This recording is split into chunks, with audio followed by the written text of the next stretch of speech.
Hello, everyone. Good morning and welcome. Thank you for being here with everyone to our regular Sunday morning meditation and teachings. So, if you are there at your home, please sit secure as much as you will be in person with others, as it's very good discipline that you already have made to attend online sessions. It's actually online should be more online because the word online says that we should be online too, because sometimes we might be physically there but we are not online. Our mind is drifting. So the online is a very good thing, because if you don't focus because you think you're there but you're not there, but even those people who are in person might be in person, but they are not online because their mind is not doing what they're meant to be doing. So sometimes the online could be even more online. Of course, people who have taken the effort to come all the way from your home and be here in person gives a greater sort of sense of presence for those of our students who would take the effort to clean the place, open the door, and get ready. So having people come, of course, it's very nice to see actually people come in person. But then those who are online also, the same, even if we put on the Zoom, but if there are no people online, and it's just like an opening door again. So both in person and online are it has become equally important a member of Sangha. Thank you very much. So we will join our hands up our heart and do the prayers that you all are familiar with. We will screen share the Refuge generation of bodhicitta and the Four Immeasurables, and then this will be followed by the calm abiding meditation, which is the core practice of Buddhist teaching, that we need to learn to calm, still our mind in the meditation with which Buddha himself attained enlightenment. So to sit still with fellow Sangha every week, at least as a part of the community, is a good way to honor the Buddha and the Dharma and the Sangha, and of course yourself. Oyinda Buddha Dhamma Sangha Aitere Pete Laitame Baivache Ajivendala Mehare Buddha Ajuvebe Enda Buddha Dhamma Sangha Aitere Pite Laitame Baivache Ajivendala Mehare Buddha Ajuvebe Enda Buddha Dhamma Sangha Aitere Pite Laitame Baivache Ajivendala Mehare Buddha Ajuvebe.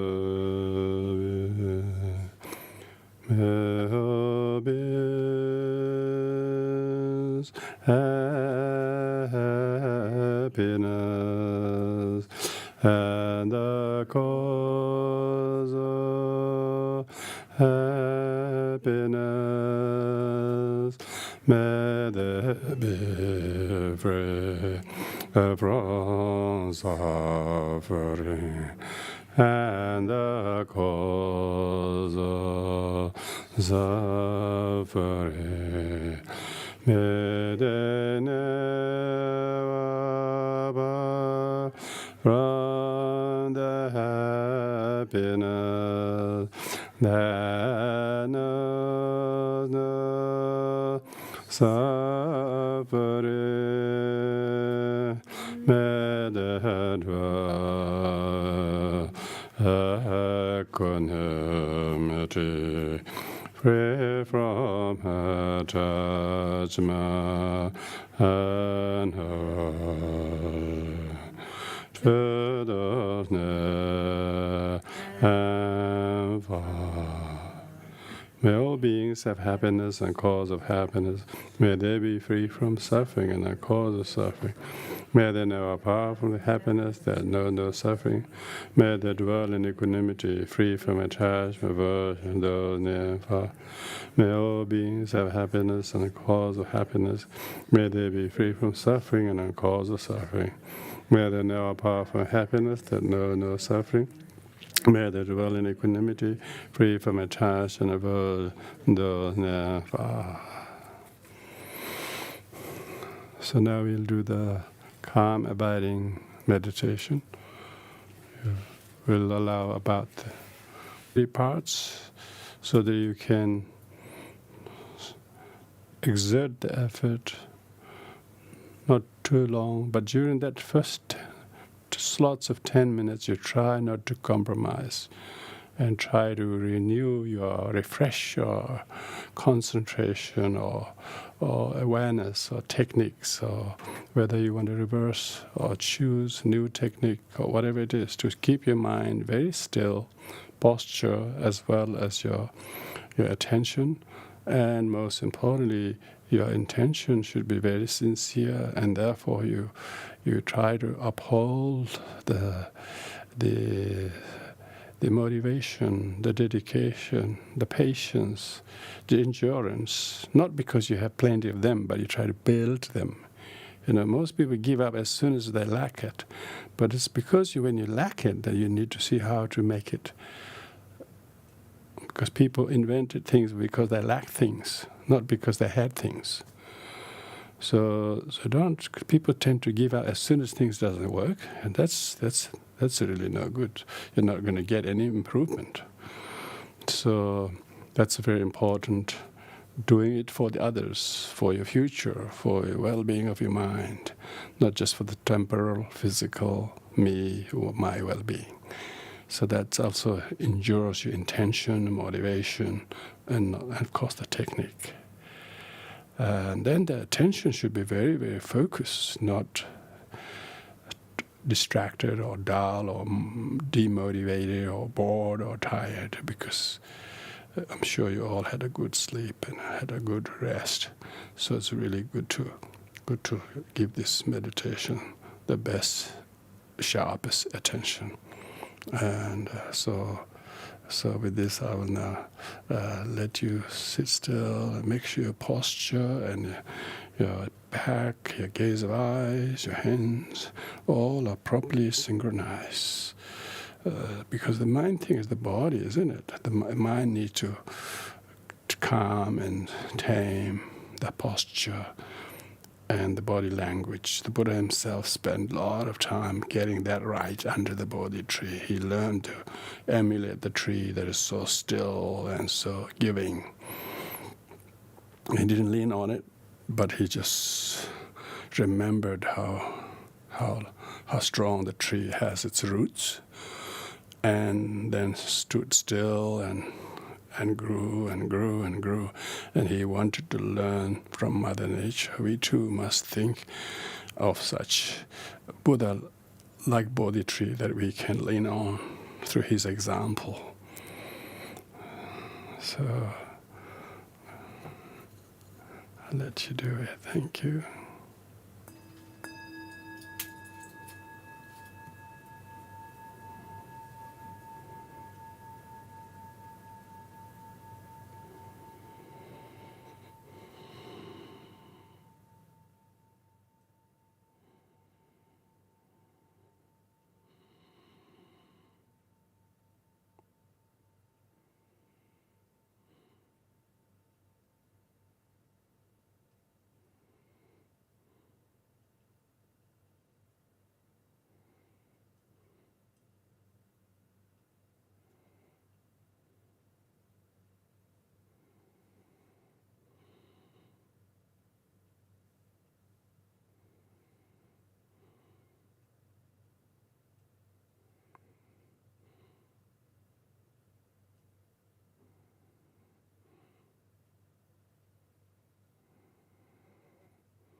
So the topic of this morning's talk is the deceased Buddhist teachers in Australia. I thought of focusing on this today because today is actually 18th anniversary of my teacher, His Eminence Choedak Rinpoche. We have been celebrating it every year by reflecting on his life.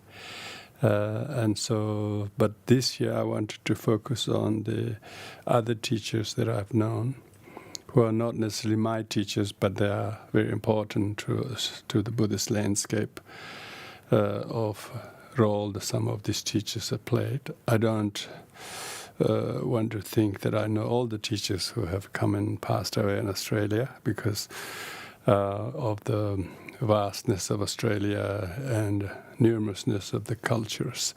I wouldn't get to know all of them. So I will go through some of them. But before that, we unveiled the stupa in Siba last weekend at the conclusion of the 35th annual White Tara retreat to honor those very deceased people, and particularly our members. You know, you wouldn't believe how many. There's over 40 people that we know from our community have passed away, and among them, these names of these teachers has been included. We will screen share briefly some of the good photos that Sharon and others took for those people on Zoom can see. Those people who in person, if you want to see, you got to go on the screen on the other room because the screen will, yeah? No? They also won't be able to see it on YouTube or Facebook. Yeah, well, no, they're only on Zoom anyway. People in the room we watch to see, you can watch here on the screen. This will just go for first 10 minutes or so, just to see the stupa. And we had about nearly 60 people there for the occasion. It's our annual White Tara and family retreat, which has become more and more popular. So many people came. And the stupa was spontaneously built within last year with good effort of Daniel and with help of Hans, as well as George and Sharon and many others. I wouldn't remember who all did because there's most of the time building is done when I'm not there.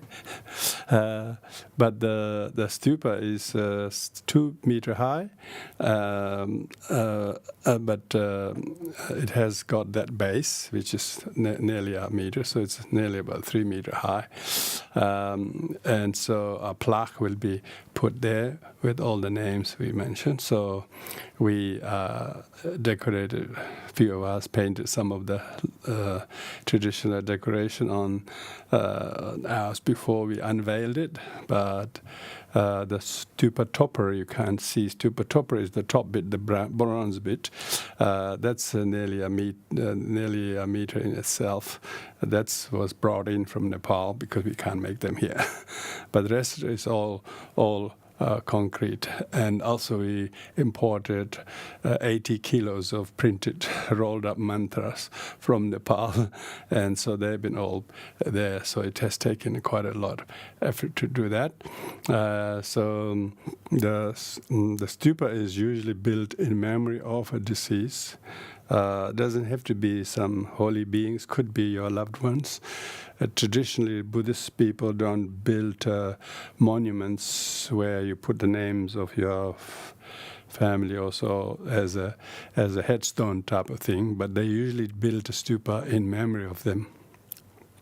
So when we discovered the skill of Daniel and his generosity and George's enthusiasm, we therefore built that pretty much, out of goodwill, out of nowhere really, and many people supported one way or another, and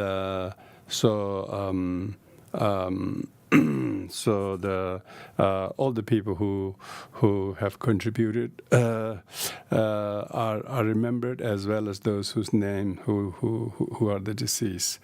So some of the teachers who I can remember and like to talk about today is part of commemorating passing away of the great teachers.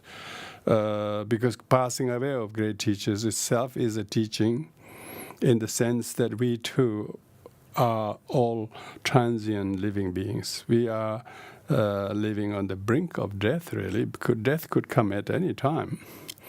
You don't have to be sick, you don't have to be old, you don't have to be diagnosed with a life-threatening illness, you just have to be born.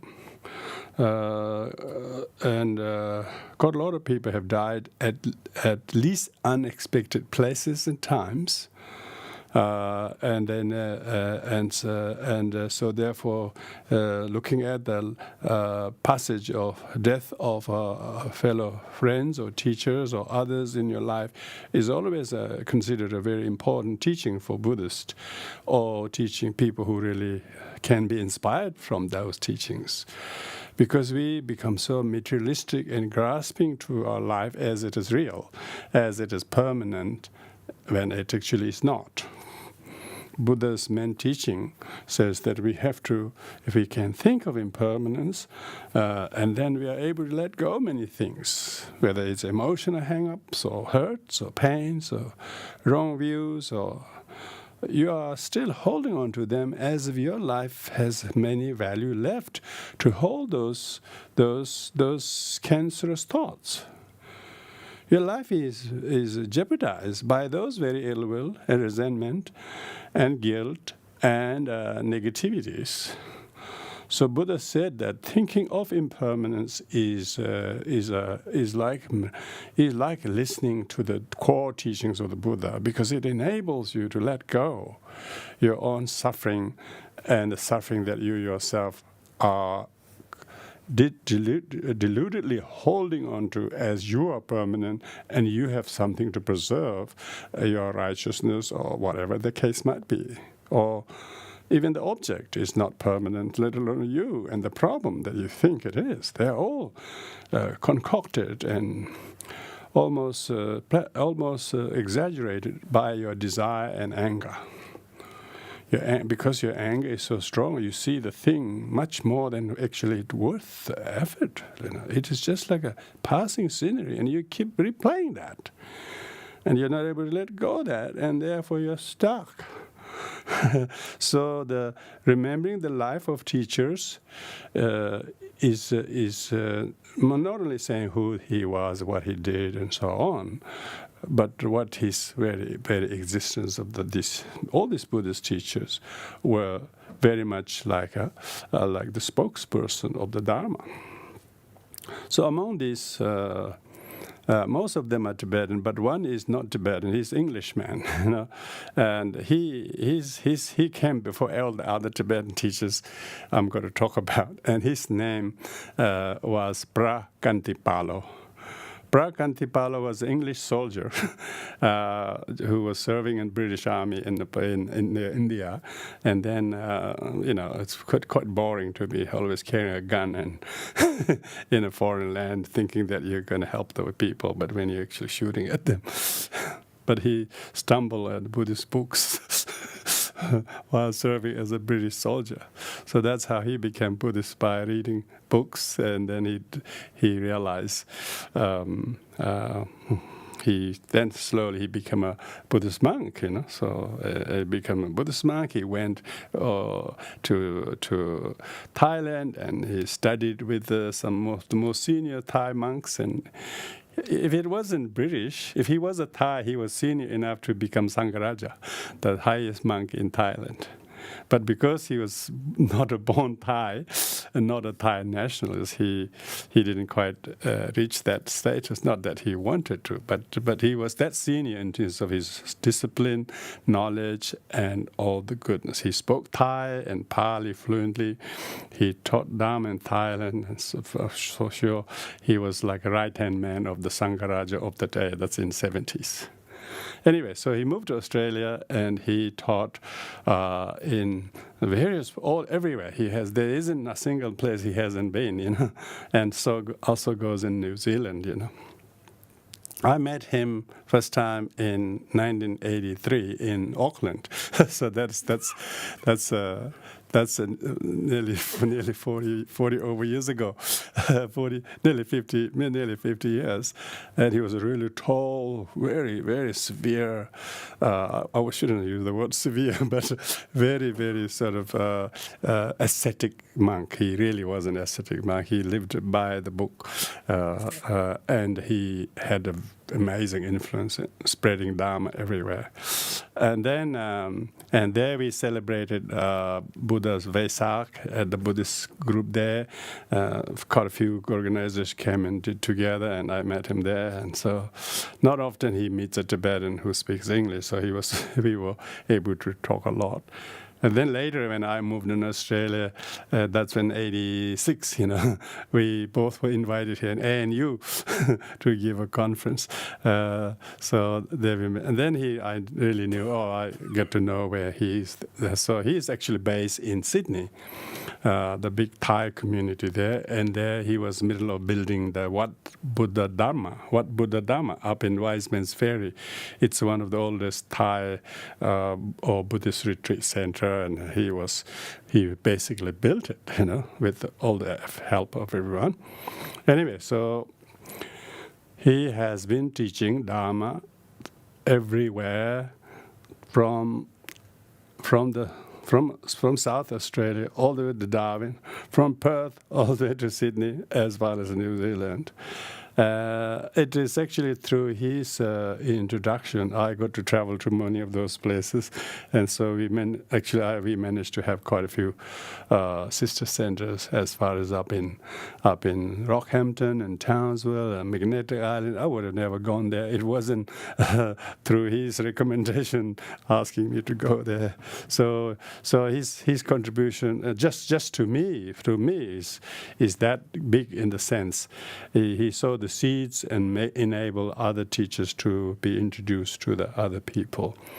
But he had a big shift in his life, late 90s, I think, late 90s, that's late 90s, maybe a bit earlier, that his life as a Thai Theravadan monk wasn't serving him. He was much more enticed to look into Mahayana teachings, and particularly Vajrayana teachings.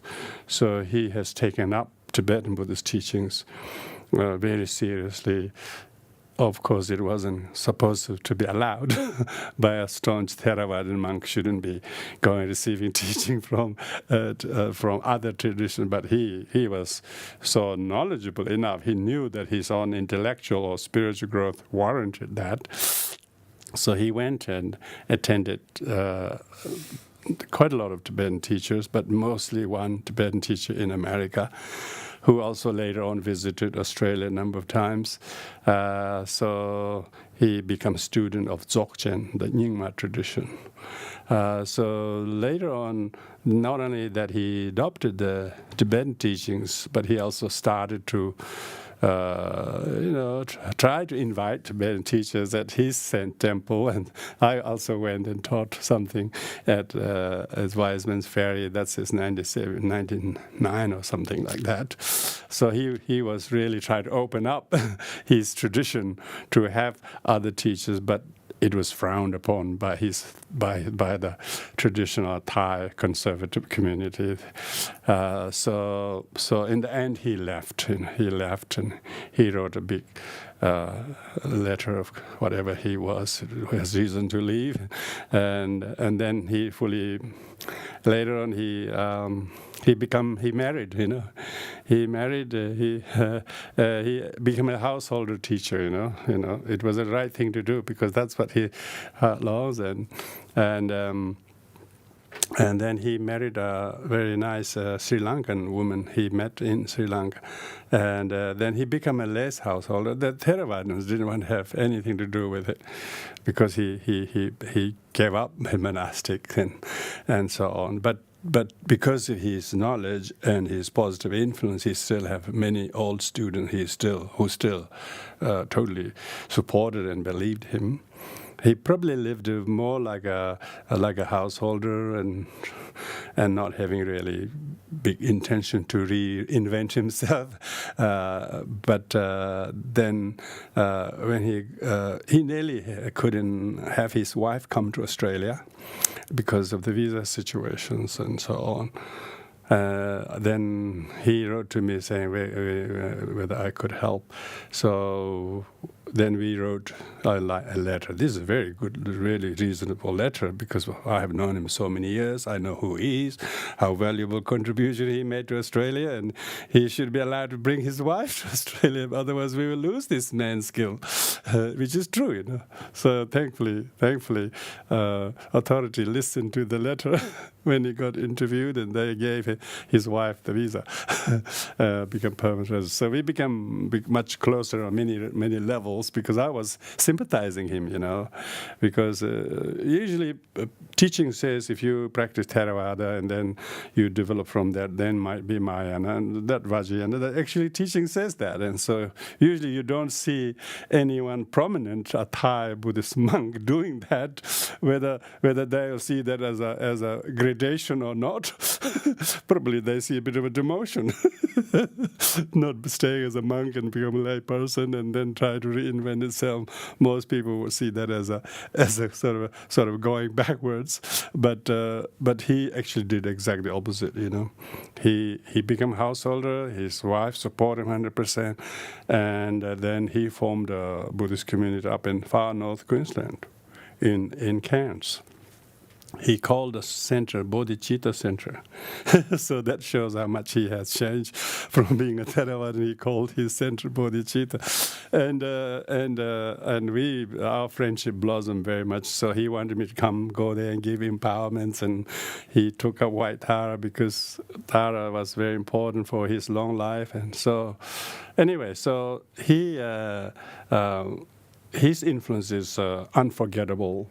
All Australians should rejoice the likes of his contribution. But he passed away not so long ago, maybe 6-7 years ago, in Melbourne after spending quite many years in a nursing home. He had half a dozen very old students supporting him. But anyway, so he passed away. I managed to visit him a few times. He was so sick, but he got up and prostrated me in the hospital. That sort of thing, you know. He definitely had the strong devotion, not only in the Triple Gem, but to the lineage of living teachers. So he was. He was very fondly supported and loved and by everyone, but he passed away. So he was at least late 80s, if not 90s. I'm not exactly sure. And he passed away, and then. But because he passed away as an ordinary person, they still have got few supporters there. They were hoping whether they could allow his ashes to be used to build a stupa at Wiseman's Ferry, but that wasn't happening.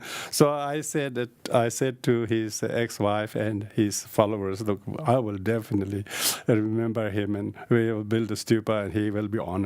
So that's why his name features there very importantly. Also, he's the senior most in the terms of earliest one who come really back to country. I don't think he was that open. He would have been that open-minded had he not evolved as what he has become. And so that's Prakantipalo. And because he disrobed and became a lay person, then he reverted to his old name, Lawrence Mills. You know, and some of his old friends will remember him, Lawrence Mills. But some people call Lawrence Kantipalo Mills. So that's if you read any Buddhist history of any Buddhist group, they will know this very Buddhist community here also, that ACT Buddhist Society or Theravada, they all know him very well. But when he reverted and become a layman, I don't think there wasn't any connection with happening. So that kind of shift made his life more challenging than he could have managed.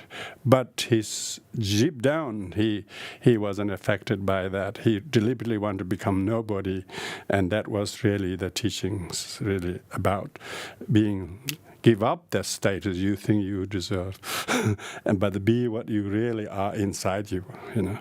I think that very few people will do that if someone wasn't realized, because they're so attached to the name, the status.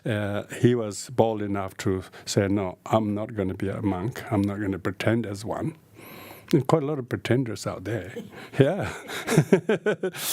They're merely wearing the robes, but they actually aren't able to live by any of the vows. But for the sake of the community or status or tradition, they just have to be there in order to. But otherwise, so he was really, really honest enough. He wrote a long letter, what he called Confession of a Theravada Monk.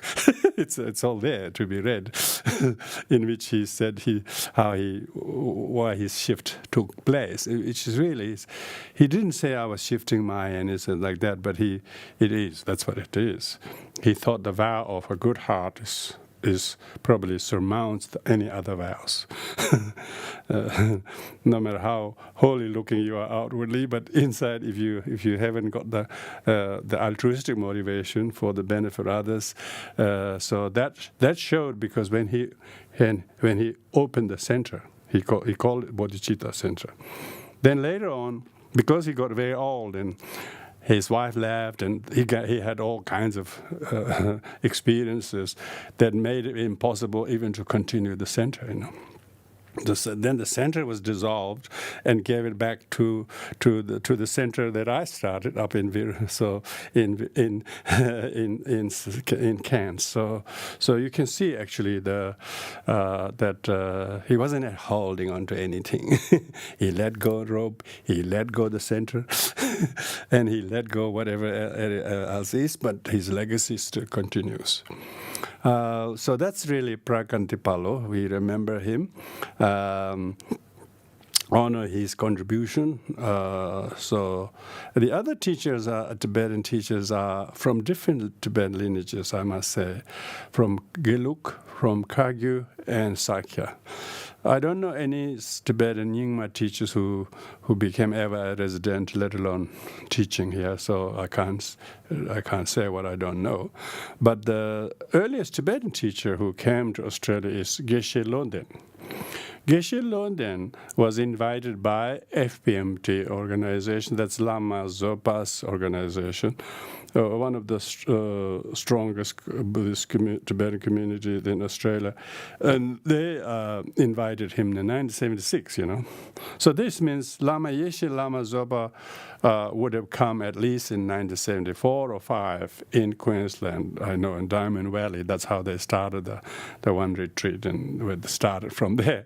And so that center up in Chenrezig Institute and up in Yudlo, Lama Yeshe really took great effort to appoint Geshe Lodden as the resident teacher, because Geshe Lodden is not only Geshe, which is quite a senior academic position, but also he did also Acharya degree from the Acharya is a master's degree from the Tibetan University of Varanasi, so he was a really fresh graduate from there as well. So he was very highly regarded, and for them to get him to come as a resident teacher was no ordinary thing. So it has to seek everybody's nod to get him to persuade to come to Australia. He taught there 3 years or so. I think he came in 76.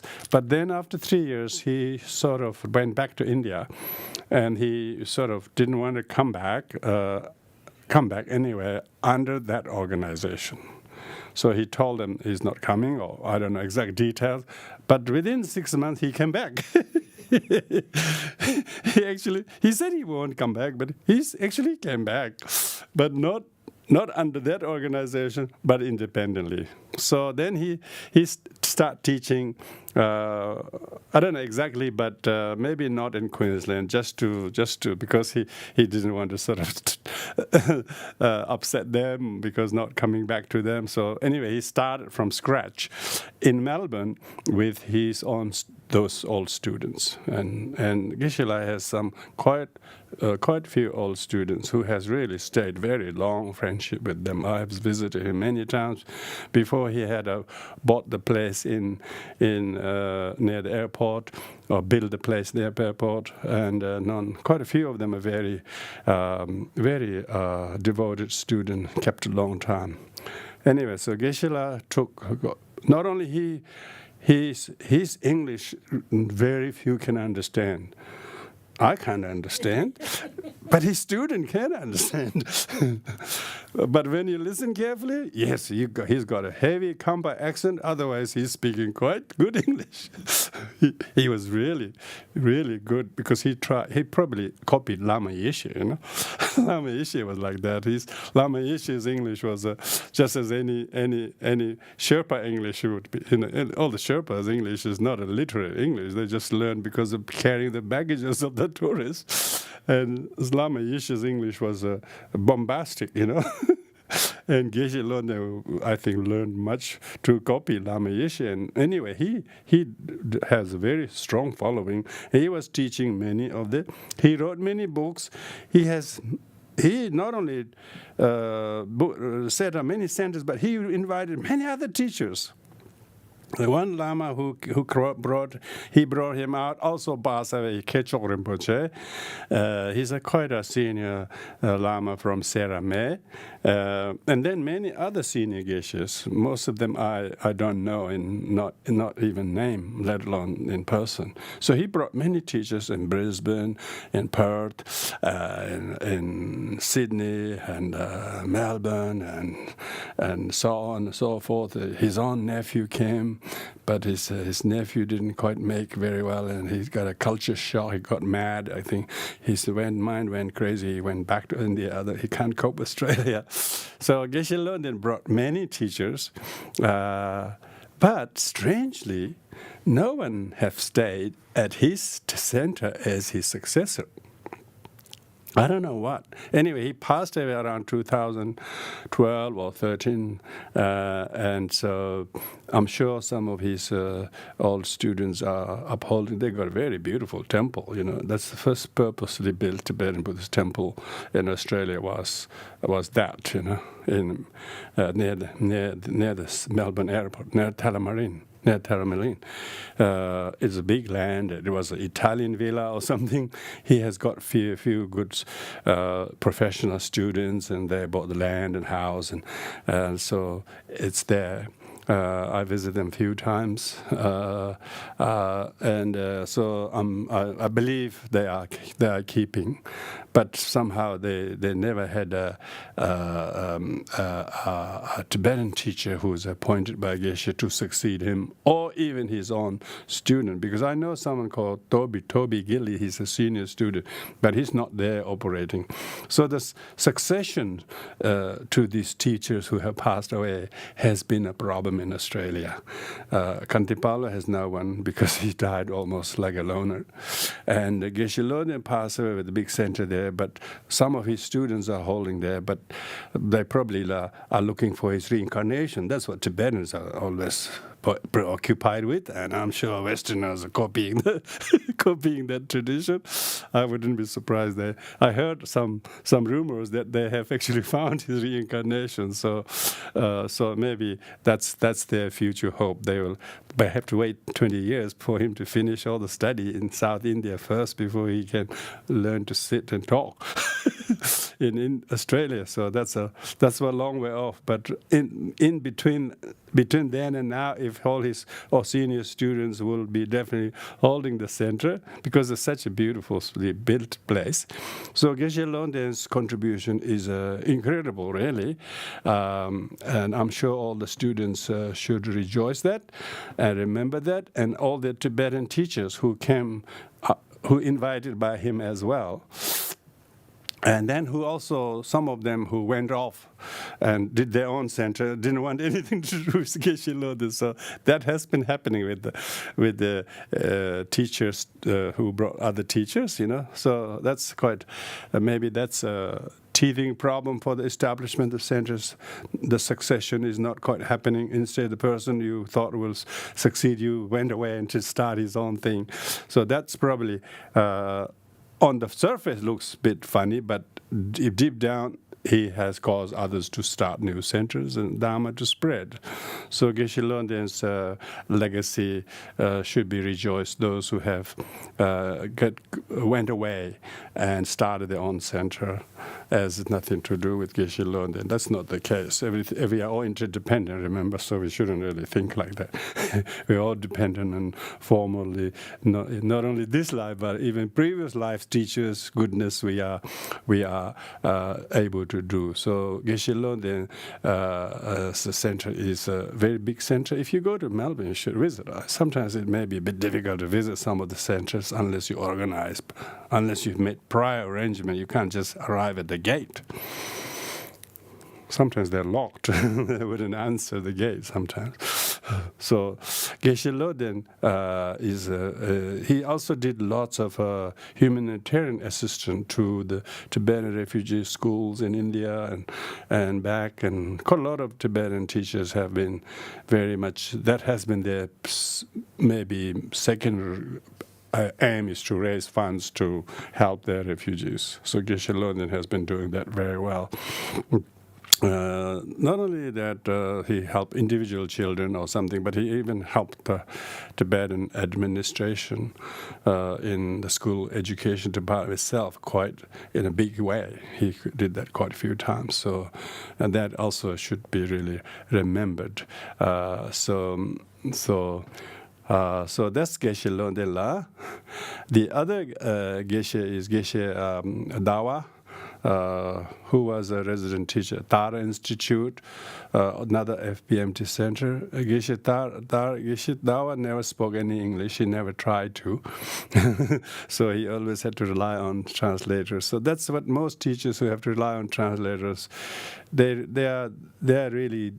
Their being there is very good for the center, but their ability to teach is very limited. So, so Geshe, he didn't stay long in Tara. They somehow moved somewhere. Anyway, he again became independent in living somewhere in Parramatta, but he died some years ago. There's a small center there and maintained by a group. So, but Geshe Daha's whole seniorness as a Tibetan senior bhikkhu is highly recognized by the Theravadan community as well, because he's been there all these years as being the good, venerable monk.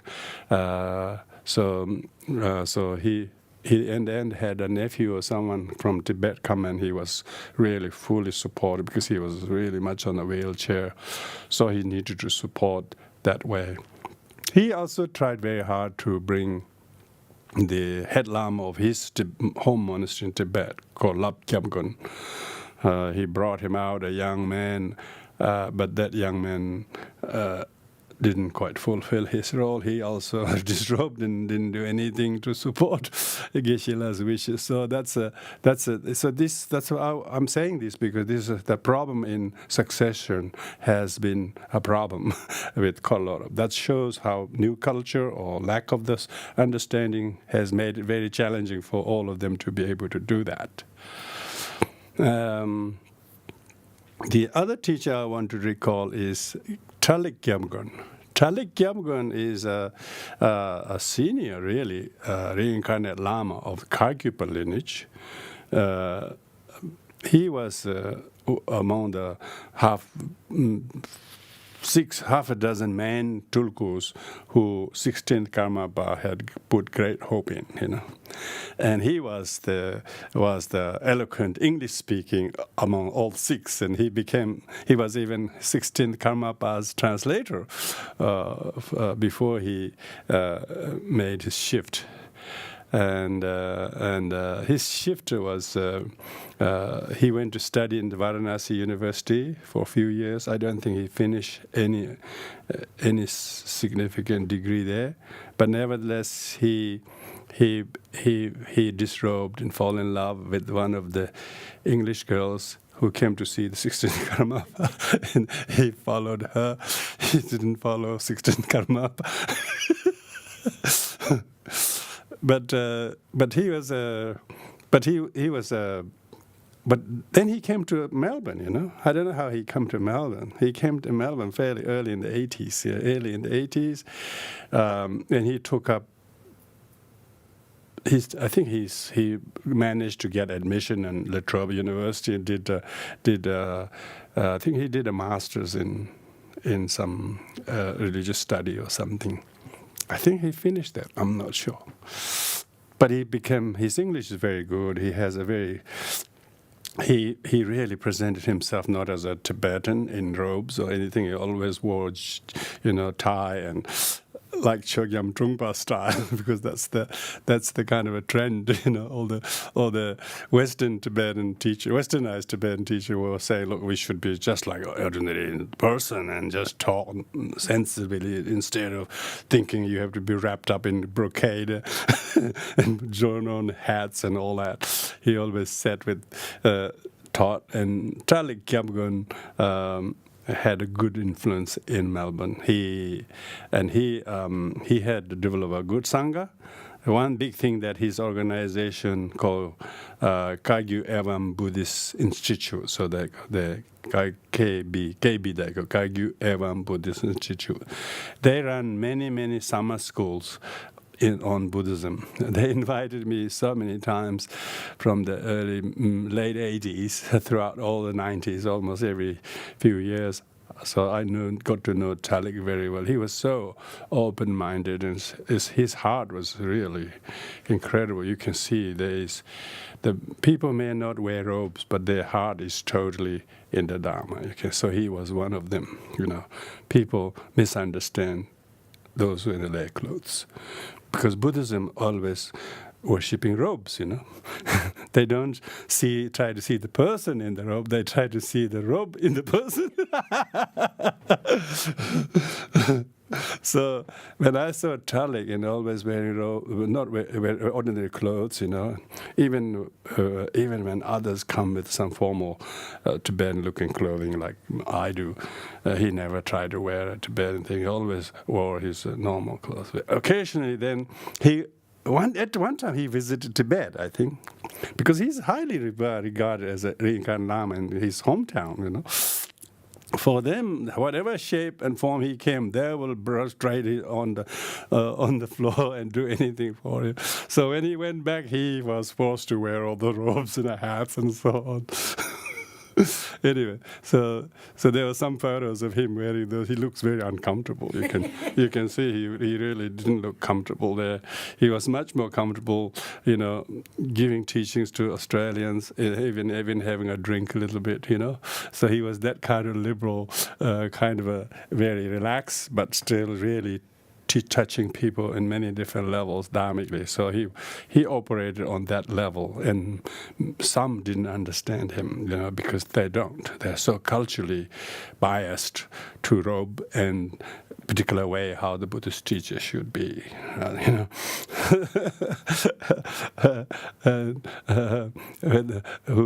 whether he married to his ex-student or what. People have a lot of judgments about that, but he didn't care anything about it, But he did very, very well, I met him with his two sort of relationships. So, but his influence on them as well as everyone was as good as any good monastic could have.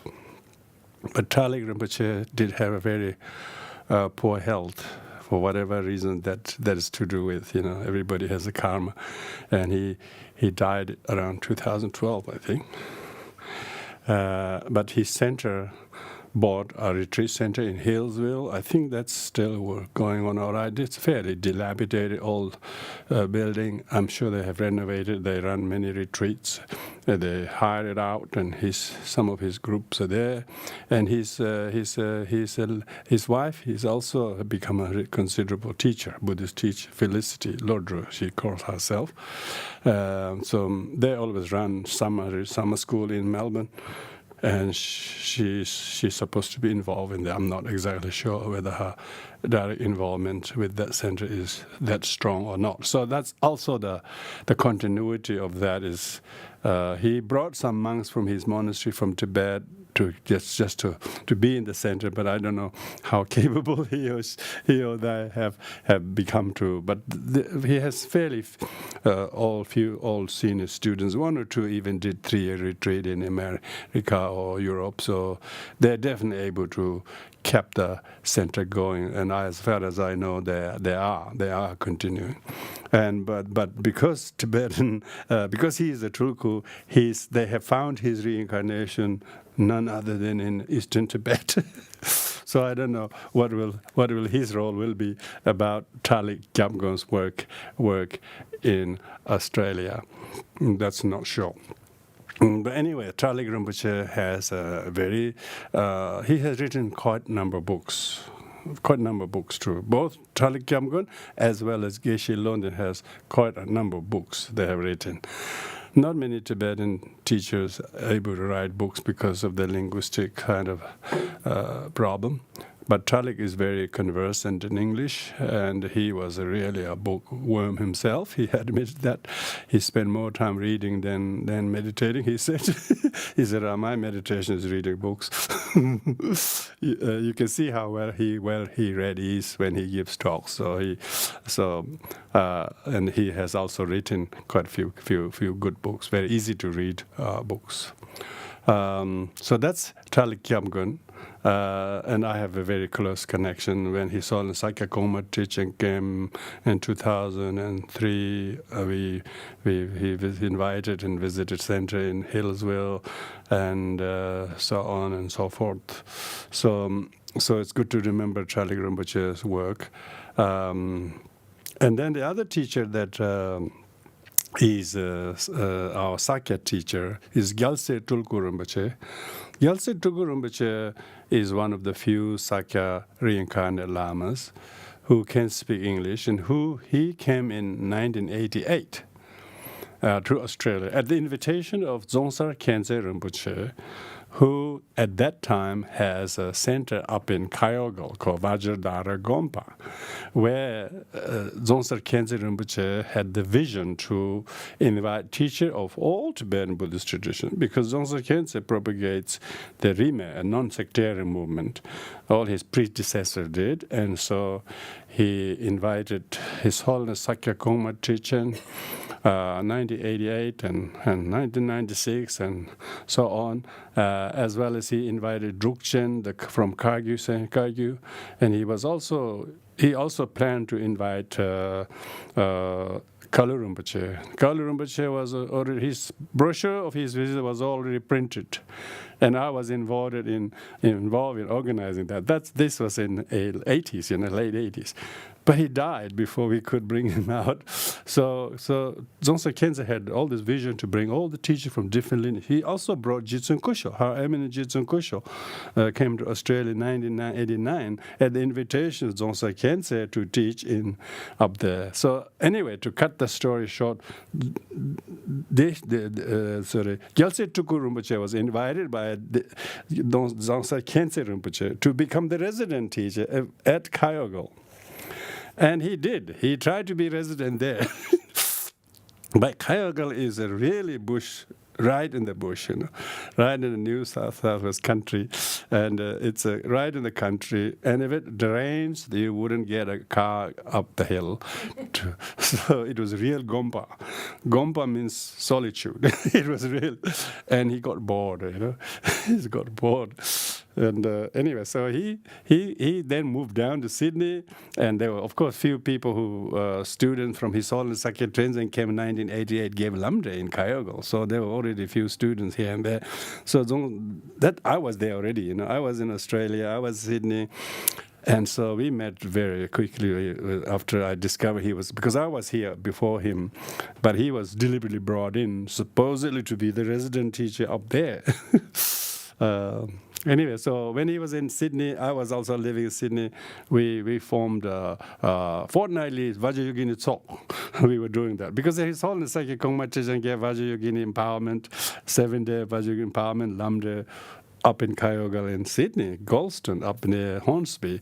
And then we start doing the regular fortnightly Vajrayogini talk in someone's home in Taramara in Sydney. And but Gyaltse Tulku Rinpoche was traveling a lot. And anyway, but he then formed Sakya Tarpaling in Sydney, because he was invited by Dzongsa Khyentse under the banner of Buddhist Education Foundation. That was the name that Dzongsa Khyentse operated those days. That was Buddhist Education Foundation. He brought all the teachers from different lineages, so he had a big vision that this is education, you know. So somehow, because Gyaltse Tulku Rinpoche has his own monastery, which is a Sakya, so he really wanted to form his own Sakya center. Anyway, so he did that by coming to Sydney. So he could have a dozen people group, and anyway, so he formed that, and then he stayed there from 1988 onwards. He stayed quite a few years. He moved a few times, renting a place, and he, you know, we invited him here a number of times. That time I was already settled in Canberra, and so we invited him here a few times, and then unfortunately he passed away here in Canberra. He passed away here in 1993, wasn't it? 1993, during my absence. Our center was in someone's house in Western Creek, and then he was doing a medicine Buddha empowerment on the night. When he gave the medicine Buddha empowerment, and then the night he died. He gave empowerment for people to be healthy, but himself died in sleep. We have no idea how he died. It was a very sort of coroner's issue. It became a coroner's issue in ACT. It became a big hoo-ha because he had a brain hemorrhage, you know, and when Rod Woolley went to wake him up in the mornings because he was driving him back in the morning, but there's no sign of this, and he said maybe he was still meditating or was tired, or he complained about headache night before he went to bed. But he died in sleep, you know. What can you do? But he has a very good center in Sydney. Not that he owned it. He was renting. He had quite a few followers here and there. He had a few groups around Australia. And we had our center in our center, and he were good. We had annual retreat together, joint retreat, halfway between here and Sydney, or sometimes in Sydney. Usually in Yarimbol. We did the retreats in Yarimbol because people came from Sydney down, we went up, and he and I would bring our two groups together. We did a number of retreats like that. So that tradition continued even after his passing away for a few years. Anyway, but Gyaltse Tulku Rinpoche probably is the youngest one to die. Others were lived quite long. Then there is another Lama who passed away, who really came as a resident teacher, called Lama Choedak. He's another Kagyu Lama, because there was quite a sizable followers of Kagyu lineage in Sydney, and they begged Karmapa to send us teacher, and Karmapa sent this Lama Choedak.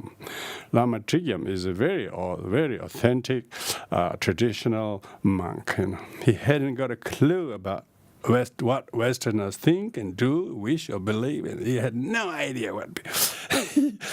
he spoke no English. He always laughed and smiled, and he just couldn't believe how different everything is, but he still just did his own way. Anyway, Lama Choedak had a very interesting group of half a dozen men around him who all were a little bit not quite right.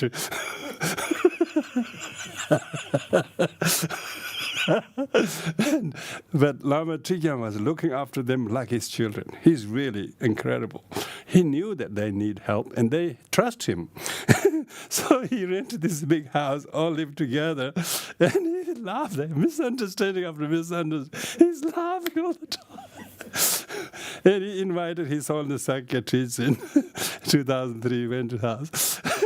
And he wanted all the things to be done right. But all these his people didn't have a clue what the hell he wanted. We had amazing fun. Just purity of sincerity of him. And also these people around him are still respecting him so much, even though they were not quite up there.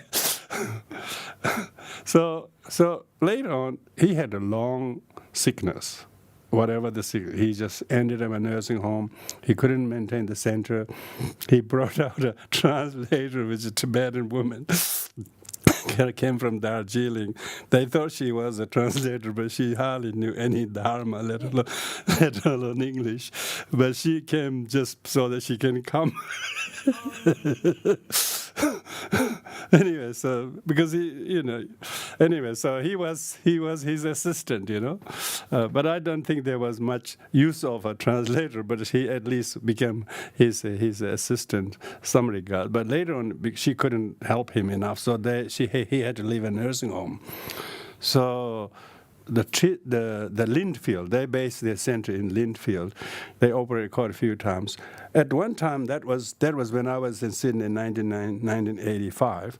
He went to India for a couple of months break. The center had nothing. So they said, can you come and give a course? So I did. I taught 12-week teaching at his center. Well, I had never met him, but I went and taught him because he went to India, and that some of his half a dozen people sort of connected with me. Maybe I'm just like him. I wouldn't be surprised. Anyway, we connected. I gave a 12-week course, I travel every week to Lindfield by train because Sydney is so easy to travel by train. I was living in Bondi Junction, and it was a really good experience for me because to have all these people, their teachers are away, and they want to continue, and they wanted me just because I was there, not because they knew me well either. Anyway, so Lama Choedak and we maintained a very good connection, but when I went to visit him in the hospital, he couldn't recognize me even. His sickness dementia was so bad, he couldn't.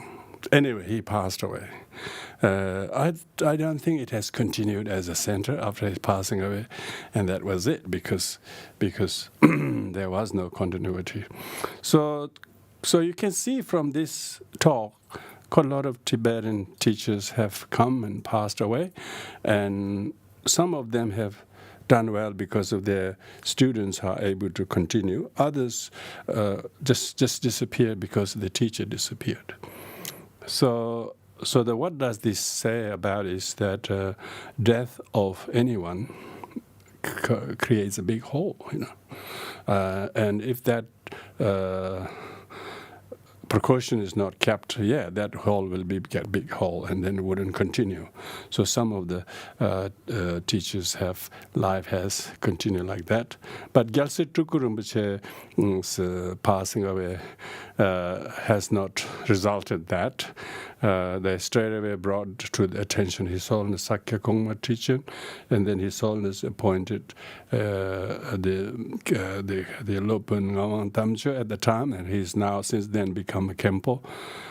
So then Dungyu Tulku Rinpoche, right now Kempo Ngawang Tamcho, who His Holiness Sakya Kongma teaching appointed as a resident teacher for the center that Gyaltse Tulku founded, is no longer there. But he has started his own group down in Tilba. So that's a new story.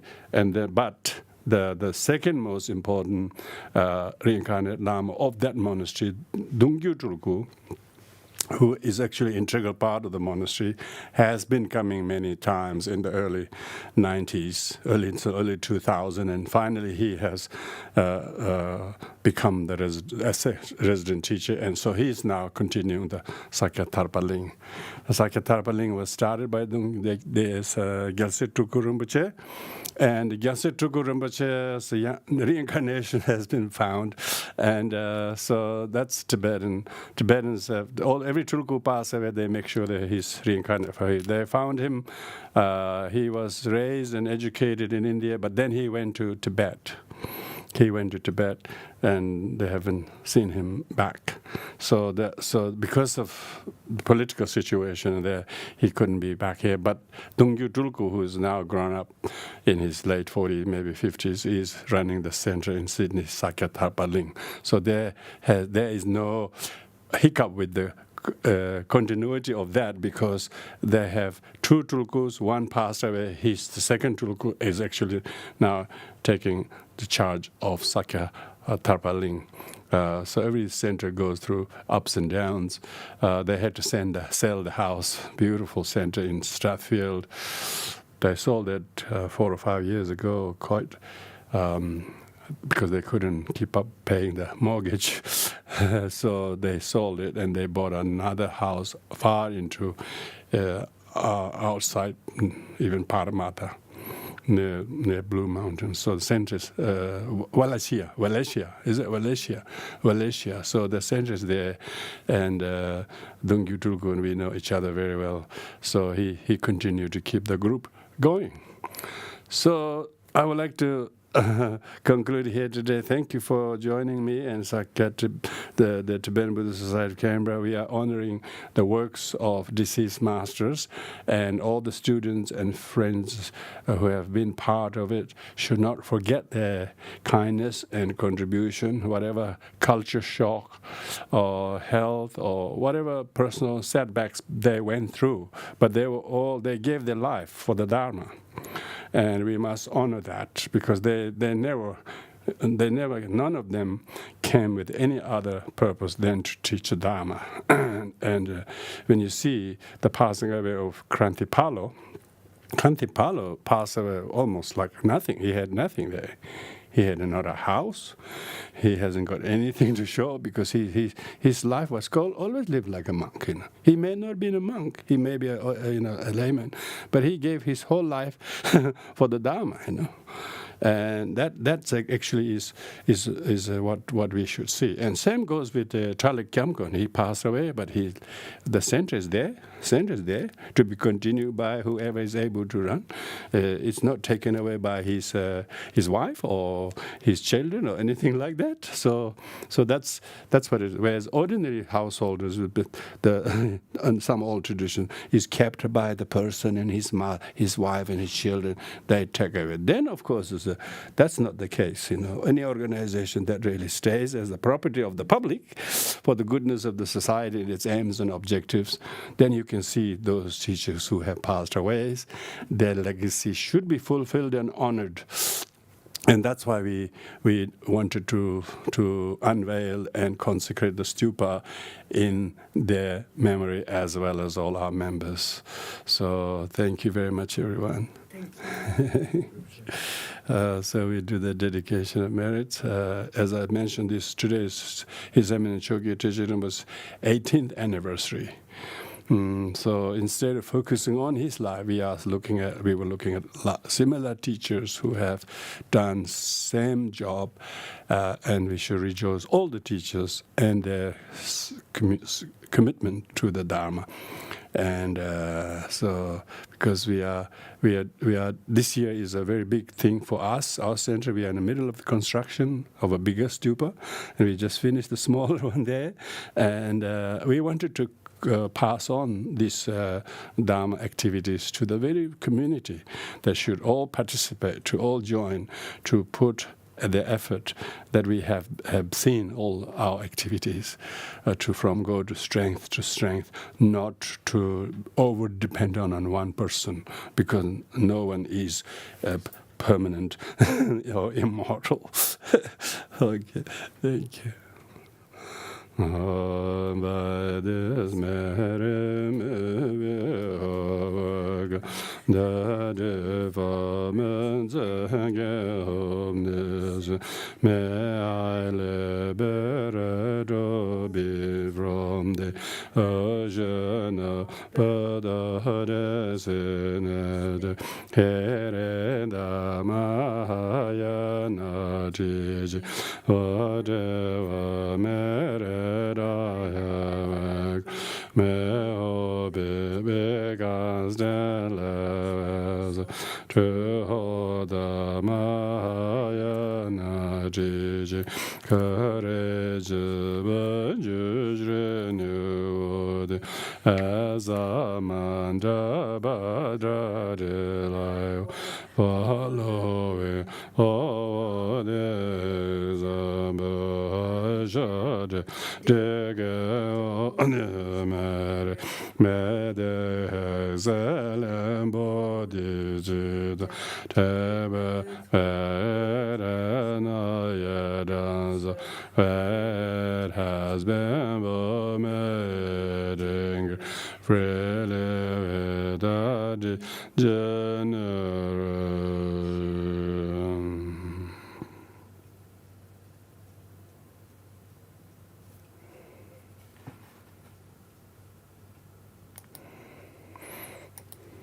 Is there another question, is it? No. Thank you for Okay, thank you, everyone. Thank you.